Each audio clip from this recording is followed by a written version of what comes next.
Salut, voici en bref quelques nouvelles du monde clermontois. Le 23 janvier au Stadium Jean Pelez aura lieu le premier championnat de France indoor d'athlétisme handisport en Auvergne.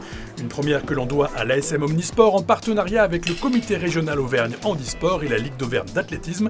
De la vitesse au lancer de poids en passant par le demi-fond, les meilleurs athlètes se disputeront leur titre en même temps que les sportifs valides du championnat interrégional d'épreuves combinées, avec à la clé pour certains une qualification pour les JO de Rio. Il va y avoir 120 sportifs handicapés qui seront présents pour essayer de gagner un titre de champion de France, mais il y aura en même temps des épreuves, des combinés valides, où il va y avoir 150 athlètes qui vont concourir, eux, pour des performances et pour peut-être se qualifier pour des championnats de France valides jeunes. Et un peu plus tard, le 5 février, de nombreuses compétitions de films courts auront lieu à Clermont-Ferrand avec l'ouverture du 38e Festival international du court-métrage. Compétition nationale, internationale, Labo côtoieront une grille de programmes riche comme jamais, avec cette année l'arrivée d'une sélection 3D pour les amateurs. Le Festival du court-métrage, c'est du 5 au 13 février.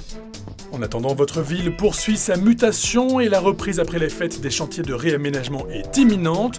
Dans les rues du Haut-de-Chanturgue et Curabé, moins d'une dizaine de semaines sera nécessaire à la réfection de la voirie et la sécurisation des traversées piétonnes qui accompagneront les logements flambant neufs destinés en partie aux étudiants de la nouvelle école d'architecture de Clermont. Un chantier inscrit au programme de l'Agence nationale de rénovation urbaine. En bref, à la semaine prochaine pour plus d'infos.